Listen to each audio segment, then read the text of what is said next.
14 अक्टूबर को 9th class का science का मिड टर्म का एग्जाम है। आप लोग 8वीं पास करके आए हैं और 8वीं में आपके पेपर का पैटर्न अलग था, क्योंकि आपका पेपर 60 मार्क्स का होता था और 9th में एकदम नया पैटर्न आ गया है। अब आपका पेपर 80 मार्क्स का है। तो आपके पेपर का पैटर्न क्या रहेगा, आपसे किस टाइप के क्वेश्चंस पूछे जाएंगे, यह समझाने के लिए इस वीडियो में मैं आपके साथ पिछले साल के मिड टर्म एग्जाम का क्वेश्चन पेपर शेयर कर रहा हूँ। लास्ट में मैं आपको इसकी ऑफिशियल आंसर की भी दिखाऊंगा, इसलिए वीडियो को पूरा देखना है। हो सकता है इस पेपर से कुछ क्वेश्चंस आपके पेपर में रिपीट हो जाएं या उन्हें थोड़ा घुमाकर आपसे पूछ लें। ये वीडियो देखने के बाद आपको पेपर का कंप्लीट पैटर्न समझ आ जाएगा। और अगर वीडियो अच्छी लगे तो अपने सभी दोस्तों के साथ शेयर कर देना और साथ ही साथ चैनल को सब्सक्राइब भी कर देना। तो चलिए वीडियो करते हैं स्टार्ट। क्वेश्चन नंबर 1, वायु में उपस्थित जल वाष्प की मात्रा को कहा जाता है। इसका उत्तर है ऑप्शन बी, नमी यानी ह्यूमिडिटी। क्वेश्चन नंबर 2, निम्नलिखित में से कौन सा गुण यौगिक का वर्णन नहीं करता है। यहाँ 4 बातें कही गई हैं, कौन सी बात यौगिक के बारे में नहीं है। ऑप्शन ए, यह 2 या 2 से अधिक तत्वों से बना होता है। यह बात सही है, यौगिक 2 या 2 से अधिक तत्वों से बना होता है। बी, यह एक शुद्ध पदार्थ है। यह बात भी सही है, यौगिक शुद्ध पदार्थ होता है। सी, इसे भौतिक साधनों द्वारा घटकों में अलग नहीं किया जा सकता। यह बात भी यौगिक के बारे में है, क्योंकि यौगिक को उसके घटकों में भौतिक विधि द्वारा अलग नहीं कर सकते। तो अब केवल ऑप्शन डी बच गया है। ऑप्शन डी आपका उत्तर है, यह द्रव्यमान द्वारा किसी भी अनुपात में मिश्रित होता है। यह बात गलत है, यह यौगिक के बारे में नहीं है। मैं एक एग्जाम्पल देता हूँ। मान लीजिए हमारे पास 2 तत्व हैं, एक है हाइड्रोजन और एक है ऑक्सीजन। इन दोनों को मिला के आपको एक यौगिक बनाना है, उसका नाम है H2O यानी जल। अगर आपको हाइड्रोजन और ऑक्सीजन को मिलाकर जल बनाना है तो आपको हाइड्रोजन और ऑक्सीजन को निश्चित अनुपात में मिलाना है। किसी भी अनुपात में अगर इनको आप मिलाएंगे तो हाइड्रोजन और ऑक्सीजन से पानी नहीं बनेगा। वायु में दोनों गैसें हैं, आपके आसपास हवा में हाइड्रोजन भी है, ऑक्सीजन भी है, लेकिन हवा का पानी नहीं बनता, क्योंकि वहाँ पर ये किसी भी अनुपात में है, निश्चित अनुपात में नहीं है। तो आप याद रखें, अगर आपको 2 या 2 से अधिक तत्वों से यौगिक बनाना है तो उन्हें निश्चित अनुपात में मिलाना होगा। किसी भी अनुपात में मिलने पे यौगिक नहीं बनेगा। तो उत्तर आपका डी है। नेक्स्ट क्वेश्चन देखते हैं। क्वेश्चन नंबर 3, जब कोई पदार्थ भौतिक परिवर्तन से गुजरता है तो निम्नलिखित में से कौन सा हमेशा सत्य होता है। इसका उत्तर है ऑप्शन डी, इसकी संरचना वही रहती है। जब भी भौतिक परिवर्तन होता है तो हमेशा रंग नहीं बदलता, हमेशा नया पदार्थ नहीं बनता और वह उबलते नहीं हैं। मैं आपको एग्जाम्पल देता हूँ। मान लीजिए आपके पास जल है, जल यानी पानी है H2O। आपने जल से तापमान कम करके बर्फ़ बना दी। बर्फ़ बनाने के बाद भी उसके अंदर H2O ही रहेगा, पानी में भी H2O ही था। तो इसकी संरचना नहीं बदलती, संरचना वही रहती है। भौतिक परिवर्तन होने पे उसकी संरचना में कोई बदलाव नहीं होता। उत्तर आपका डी।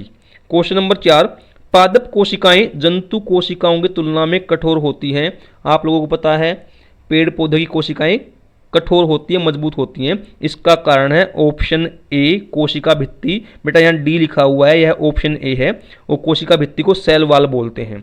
अगला क्वेश्चन है क्वेश्चन नंबर 5, मानव शरीर में सबसे लंबी कोशिका है।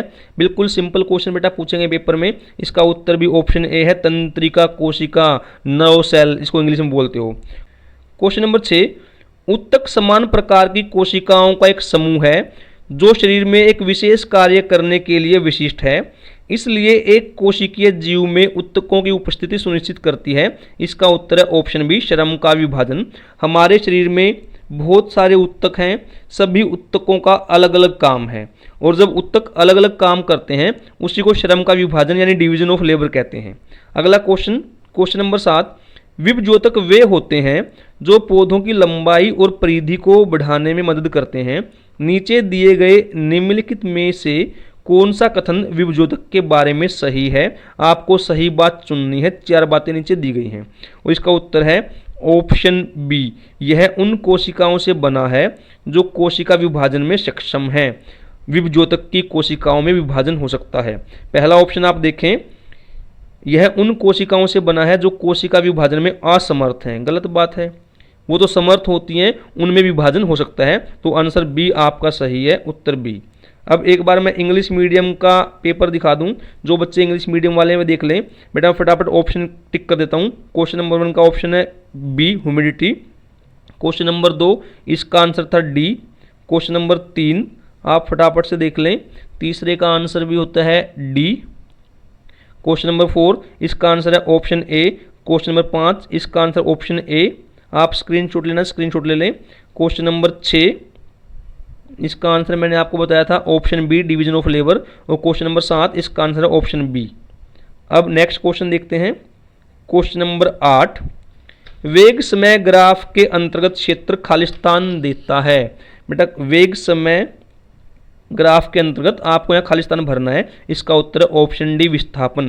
क्वेश्चन नंबर 9, एक वस्तु अपनी प्रारंभिक स्थिति से 20 मीटर दूर एक बिंदु तक एक सीधे रास्ते पर यात्रा करती है और फिर अपनी प्रारंभिक स्थिति में वापस आ जाती है। वस्तु की स्थिति में परिवर्तन है डैश और तय की गई दूरी डैश है। मैं समझाता हूँ। एक वस्तु मान लो यहाँ रखी हुई है पॉइंट ए पर, यह अपनी प्रारंभिक स्थिति से 20 मीटर दूर एक बिंदु बी तक जाती है। यहाँ 20 मीटर दूर आ गई है, सीधे रास्ते पे आई है, अब वापस आ गई, जहाँ से गई थी वापस लौट के वहीं आ गई है। तो इसकी स्थिति में क्या कोई परिवर्तन हुआ है? जहाँ से गई थी वापस वहीं आ गई, तो परिवर्तन नहीं हुआ, यहाँ आएगा 0। इसने दूरी कितनी तय की है? 20 मीटर गई और 20 मीटर वापस आई, तो 40 मीटर हो गया। तो आंसर क्या बनेगा हमारा? ऑप्शन बी बन जाता है। 0 मीटर तो परिवर्तन है स्थिति में और 40 मीटर दूरी तय की है, तो आंसर आपका है ऑप्शन बी। नेक्स्ट क्वेश्चन देख लेते हैं। क्वेश्चन नंबर 10, यदि कोई वस्तु एक समान समय अंतराल में समान दूरी तय करती है तब। इसका उत्तर है ऑप्शन ए, वस्तु एक समान वेग से गति कर रही है। क्वेश्चन नंबर 11, एक लड़का दौड़ते समय 5 सेकंड में समान रूप से 10 मीटर प्रति सेकंड से 15 मीटर प्रति सेकंड तक तेजी लाता है। त्वरण की गणना करें। बेटा त्वरण को अंग्रेजी में एक्सेलरेशन बोलते हैं, ए से दिखाते हैं। इसका फार्मूला होता है v - u upon T. v क्या है? v अंतिम वेग, u प्रारंभिक वेग और t समय। यहाँ अंतिम वेग 15 मीटर प्रति सेकंड है, 15, प्रारंभिक वेग 10 मीटर प्रति सेकंड और समय कितना दिया? 5 सेकंड। तो 15 में से 10 घटा दो, 5/5 यानी 1 मीटर प्रति सेकंड स्क्वायर आपका आंसर आएगा। तो आंसर बन जाता है ऑप्शन ए, 1 मीटर पर सेकंड स्क्वायर। क्वेश्चन नंबर 12, किसी वस्तु का जड़त्व वस्तु का कारण बनता है। इसका उत्तर बनता है ऑप्शन सी, विराम अवस्था या गति की अवस्था में किसी भी परिवर्तन का विरोध करने के लिए। बेटा आपको पता है जड़त्व क्या होता है? जड़त्व वस्तु का वह गुण है जिसमें प्रत्येक वस्तु अपनी अवस्था में परिवर्तन का विरोध करती है। मैं एग्जांपल देता हूँ। जब आप किसी गाड़ी में खड़े हैं, वो गाड़ी अचानक से ब्रेक लगा दें तो आप आगे की ओर गिरते हैं, या गाड़ी रुकी हुई है एकदम से चले, आप खड़े हैं, आप पीछे की ओर गिरते हैं। यह सब क्यों होता है? यह सब जड़त्व के कारण होता है। अगला क्वेश्चन देखते हैं। क्वेश्चन नंबर 13, जब असंतुलित बल किसी पिंड पर कार्य करते हैं तो पिंड, इसका आंसर है ऑप्शन सी, त्वरण का अनुभव करता है। असंतुलित बल का मतलब क्या है? कि कोई वस्तु रखी हुई है, इस पे एक बल इस साइड से लगा रहे हैं, एक बल इस साइड से लगा रहे हैं और दोनों बल बराबर नहीं है, उसे बोलते हैं असंतुलित बल, और तब वस्तु त्वरण का अनुभव करती है। क्वेश्चन नंबर 14, निम्नलिखित में से कौन सा खरपतवार है? इसका उत्तर है ऑप्शन सी, पार्थेनियम यानी गाजर घास। अब एक बार इंग्लिश मीडियम वाले बच्चे देख लें, आपके ऑप्शन सेम रहने हैं, D, option B. Next question देख लें, आप फटाफट से स्क्रीनशॉट ले लें, आपके आंसर सेम रहेंगे, ऑप्शन ए। अगला है ऑप्शन ए। नेक्स्ट क्वेश्चन देख लें। क्वेश्चन नंबर 12 आंसर है ऑप्शन सी। क्वेश्चन नंबर 14 आपका आंसर है, पहले 13 क्वेश्चन देख लें, 13 का ऑप्शन सी। क्वेश्चन नंबर 14 इसका आंसर आपका ऑप्शन सी, पार्थेनियम। अब नेक्स्ट क्वेश्चन देखते हैं। क्वेश्चन नंबर 15, हरी खाद से तात्पर्य है। आप लोगों ने हरी खाद का नाम सुना है, तो हरी खाद का मतलब होता है ऑप्शन सी, फसल बोने से पहले जुताई करके उगाए गए पौधे। कि फसल उगाने से पहले आप खेतों में कुछ हरे पौधे उगाते हैं, बाद में उन्हें हल चला के खाद बनाते हैं। क्वेश्चन नंबर 16, मछली एक महत्वपूर्ण जलीय भोजन है जो प्रोटीन से भरपूर होता है। मछलियों को पकड़ने, संरक्षित करने और उपयोग करने के कार्य को मछली पालन कहा जाता है। निम्नलिखित कथनों में से उस विकल्प का चयन करें जो मछली पालन के लाभ का वर्णन नहीं करता। इसका आंसर है ऑप्शन सी, मछलियों की युवा अवस्था में मृत्यु दर अधिक होती है, इससे कोई लाभ नहीं हो रहा है, तो आंसर आपका सी बन जाता है। अब 17 से 20 तक क्वेश्चन है, वो एक तर्क पर आधारित है, अभिकथन ए और कारण आर पर आधारित है। आपको इन 4 बिंदुओं के अनुसार उत्तर देना है। तो क्वेश्चन नंबर 17, अभिकथन, किसी सीधे पथ पर एक समान गति में किसी कण का गति समय ग्राफ समय अक्ष के समांतर रेखा होता है, यह बात सही है। नेक्स्ट को कारण देखिए, एक समान गति के समय के वर्ग के साथ साथ किसी कण का वेग बढ़ता जाता है, यह बात गलत है। तो आपका आंसर बनेगा ऑप्शन सी, ए सही है, आर गलत है। बेटा यहाँ पर दोनों बातें सत्य लिखी हैं, ये गलत है। आप इंग्लिश मीडियम में देखना, A is true but R is false, आपको वहाँ मिलेगा। क्वेश्चन नंबर 18 देखते हैं। अभिकथन दिया गया है, दो पिंडों के बीच त्वरित टक्कर धीमी टक्कर की तुलना में अधिक हिंसक होती है, भले ही प्रारंभिक और अंतिम वेग समान हो, यह बात भी सही है। कारण है, संवेग के परिवर्तन की दर जो बल को निर्धारित करती है पहली स्थिति में अधिक होती है, यह बात गलत है। तो यहाँ पर भी फिर से वही बन गया, ऑप्शन सी आपका उत्तर बनेगा। पहली बात सही है, लेकिन जो उसका रीजन दिया है, कारण दिया, वो गलत है। क्वेश्चन नंबर 19 में देखिए, अभिकथन, जब प्रकाश पुंज को किसी अंधेरी जगह में रखे कोलाइड विलयन से गुजरा जाता है तो किरण पुंज का मार्ग दिखाई देने लगता है, यह बात बिल्कुल सही है और इसी को टिंडल प्रभाव कहते हैं। इसका कारण दिया है, प्रकाश कोलाइडी कणों द्वारा प्रकीर्णित हो जाता है, यह बात भी सही है और ये पहली वाली बात की व्याख्या है। तो उत्तर इसका बनता है ए भी सही है, आर भी सही है और कारण अभिकथन की सही व्याख्या करता है। इंग्लिश मीडियम वाले बच्चे देख लें, बेटा आपके भी सेम ऑप्शन रहने हैं। Question number 15 option C, question number 16 answer इसका भी सी है।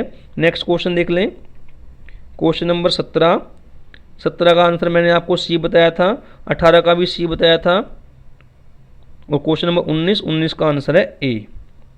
आप स्क्रीनशॉट ले लें। नेक्स्ट क्वेश्चन नंबर 20, अभिकथन दिया गया है, कोशिकाओं से निर्मित सभी निर्जीव वस्तुएं, यह बात तो एकदम गलत है। जो कोशिकाएं हैं उनसे बनी हुई वस्तुएं निर्जीव नहीं होती, तो गलत बात है। कारण, कोशिका सजीव वस्तुओं की मूल इकाई है, यह बात सही है। मतलब ए गलत है इस बार, कारण सही है, अभिकथन गलत है। तो आपका उत्तर बनेगा ऑप्शन डी। इस बार 20 में आंसर आपका ऑप्शन डी बनता है। अब क्वेश्चन नंबर 21-26 लघु उत्तरीय प्रश्न है। पहला क्वेश्चन है, माइटोकॉन्ड्रिया में काफ़ी मुड़ी हुई आंतरिक झिल्ली क्यों होती है। आप लोगों ने माइटोकॉन्ड्रिया का डायग्राम देखा होगा, इस प्रकार से होता है और जो आंतरिक झिल्ली होती है वो मुड़ी होती है इस प्रकार से। अब क्वेश्चन ये पूछा है कि ये जो आंतरिक झिल्ली है मुड़ी हुई क्यों है। अब इसका कारण है, जब ये आंतरिक झिल्ली ये मुड़ी हुई है, इससे माइटोकॉन्ड्रिया का जो आंतरिक सतह क्षेत्रफल है वो बढ़ जाता है और क्षेत्रफल बढ़ने से इसके अंदर श्वसन की दर बढ़ जाती है और यह ज़्यादा मात्रा में एटीपी के रूप में ऊर्जा बनाता है। क्वेश्चन नंबर 22, तरल पदार्थ और गैसों को संपीड़ित किया जा सकता है लेकिन ठोस पदार्थों को संपीड़ित करना मुश्किल है, क्यों। तरल पदार्थों के बीच कणों के बीच थोड़ा बहुत खालिस्तान होता है और गैस के कणों के बीच तो बहुत ज़्यादा खालिस्तान होता है, इसलिए उन्हें हम संपीड़ित कर सकते हैं, दबा सकते हैं। लेकिन ठोस पदार्थ के जो कण हैं उनके बीच में खालिस्तान होता ही नहीं, रिक्त स्थान नहीं होता, इसलिए उनको हम संपीड़ित नहीं कर सकते। क्वेश्चन नंबर 23, आर्द्र गर्म दिन में लोगों को अधिक पसीना क्यों आता है। आर्द्र माने नमी, जब गर्मी ज़्यादा होती है तो हमें पसीना ज़्यादा आता है। इसका कारण क्या है कि जब वायु आर्द्र है, हवा गीली है, तो वाष्पीकरण की दर धीमी पड़ जाती है और हमारे शरीर से पसीना वाष्प बन के नहीं उड़ता, हमें लगता है हमें अधिक पसीना आया है। अथवा एक गुब्बारा जब धूप में रखा जाता है तो कुछ समय बाद फट जाता है, क्यों। जब गुब्बारे को धूप में रखा गया है तो गुब्बारे के अंदर जो हवा है उसके कणों की गतिज ऊर्जा बढ़ जाती है और वो गुब्बारे की दीवारों पर बल लगाती है, दबाव डालती है और उससे हवा अंदर फैलती है और गुब्बारा फट जाता है। प्रश्न संख्या 24, कोलाइडल विलयन के 2-4 गुण बताइए। 2-4 गुण, आपको कोई 2 गुण बताने हैं। कोलाइडल विलयन नंबर 1 स्थायी होता है, नंबर 2 विषमांगी होता है, नंबर 3 यह टिंडल प्रभाव दिखाता है। उदाहरण दे दीजिए, दूध, पेंट, ठीक है, कोई भी आप उदाहरण दे सकते हैं। क्वेश्चन नंबर 25, कोई वस्तु त्रिज्या या वृत्त पथ पर गति करती है, जब यह एक अर्ध परिक्रमा पूरी करता है तो दूरी और विस्थापन की गणना कीजिए। अब क्वेश्चन समझें, कोई वस्तु है वो एक वृत्ताकार पथ पे गति कर रही है, जब यह अर्ध परिक्रमा पूरी करती है, मतलब यहाँ से चली और यहाँ पहुँच गई अर्ध परिक्रमा पे, तो विस्थापन और दूरी, बेटा विस्थापन तो शॉर्टेस्ट डिस्टेंस को बोलते हैं यहाँ से यहाँ तक। तो इस वृत्त का अगर हम त्रिज्या r मान लें तो विस्थापन कितना बन जाएगा, 2r बन जाएगा। और इस वृत्त की जो परिधि होती है वो 2 पाई r होती है, 2 पाई r। लेकिन जब उसने आधा रास्ता तय किया है तो इस 2 पाई r का आधा 2 से भाग कर देंगे, वो पाई r बन जाएगा। ठीक है, इसी प्रकार से वृत्त में नियत चाल वाली गति को त्वरित गति क्यों कहते हैं? बेटा वृत्त में जो गति हो रही है उसको त्वरित गति क्यों कह रहे हैं? क्योंकि वृत्त में हर बिंदु पर जो वस्तु है उसकी दिशा बदल जाती है और दिशा बदलने पर उसका वेग बदल जाता है, इसलिए उसको त्वरित गति कहते हैं। बेटा आगे मैं आपको सभी प्रश्नों के उत्तर इसकी ऑफिशियल आंसर की से दिखाता हूँ। एक बार पूरा पेपर देख लें, क्योंकि अगर मैं पूरा पेपर सोल्व करूँगा तो काफ़ी लंबा वीडियो हो जाएगा। आप इन सभी प्रश्नों को एक बार पढ़ लें और इसी प्रकार के क्वेश्चन आपके पेपर में आएंगे। मैं आपको बाकी सभी क्वेश्चंस इसकी ऑफिशियल आंसर की से दिखाऊंगा। इंग्लिश मीडियम वाले बच्चे भी देख लें, बाकी आंसर्स मैं आपको ऑफिशियल आंसर की से दिखाने वाला हूं। और अगर आपकी कोई क्वेरी है तो कमेंट सेक्शन में आप कमेंट कर सकते हैं।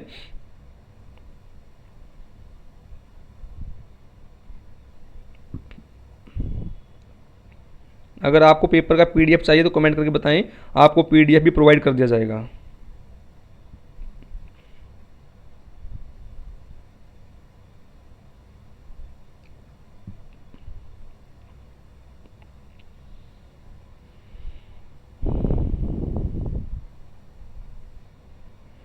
ये पिछले साल के मिड टर्म एग्जाम का पेपर है, इसी टाइप का पेपर आपका आएगा। आपके पेपर में 39 क्वेश्चन पूछे जाएंगे।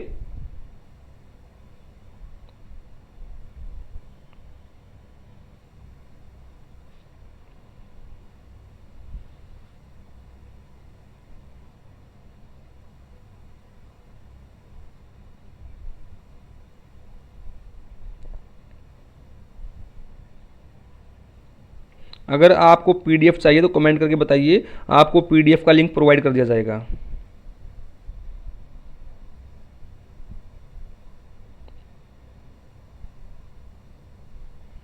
तो ये मैंने आपके साथ कंप्लीट क्वेश्चन पेपर शेयर कर दिया है, एमसीक्यू को मैंने एक्सप्लेन कर दिया है। अब मैं आपको इसकी ऑफिशियल आंसर की दिखाऊंगा, जिसमें आपको सभी प्रश्नों के उत्तर डिटेल में मिल जाएंगे।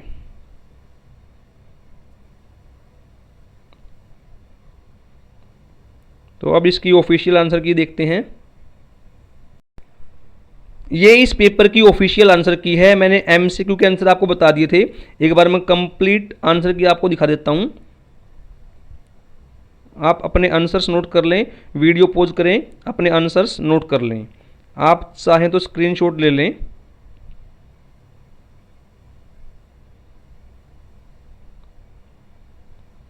इस पेपर को एक बार अच्छे से देख लें, आपका पेपर इसी टाइप का रहेगा। हो सकता है कुछ क्वेश्चन रिपीट हो जाएं, या जिस चैप्टर से इस पेपर में क्वेश्चन पूछे गए हैं उस चैप्टर से आपके पेपर में भी क्वेश्चन आ जाए। आंसर की इंग्लिश मीडियम में है।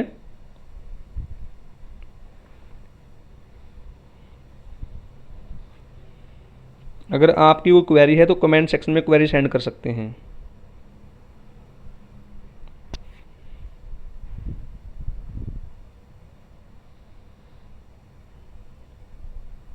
इंग्लिश मीडियम वाले बच्चों के लिए काफ़ी हेल्पफुल रहेगी, पूरी की इंग्लिश मीडियम में है।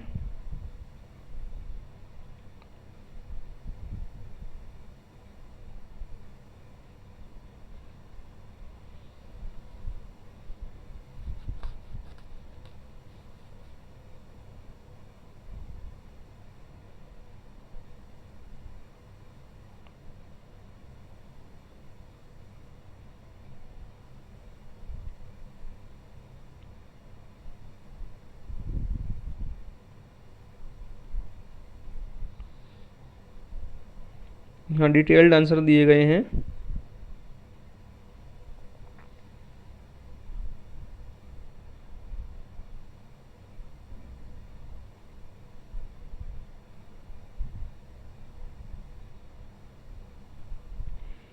आपको डिफरेंस जरूर याद करने हैं एलिमेंट और कंपाउंड, यानी तत्व और यौगिक में, चाल और वेग में, प्रोकैरियोटी और यूकैरियोटिक कोशिका में आपको डिफरेंस जरूर करना है, प्लांट सेल एनिमल सेल में डिफरेंस जरूर पढ़ना है।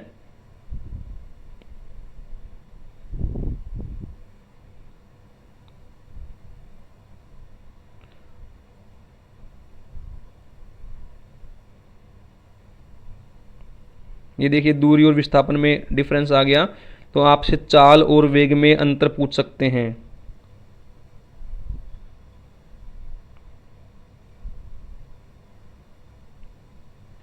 प्रोकैरियोटी और यूकैरियोटिक कोशिका में अंतर आपको अवश्य पढ़ना है।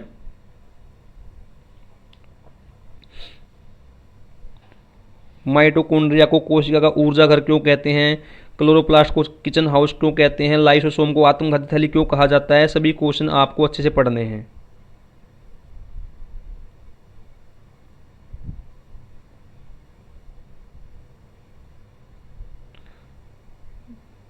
देखिए प्रासरण और विसरण में डिफरेंस पूछ लिया गया है।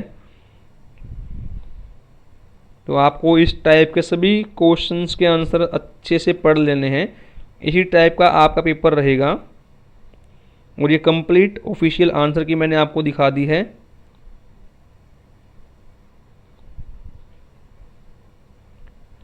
वीडियो देखने के लिए धन्यवाद।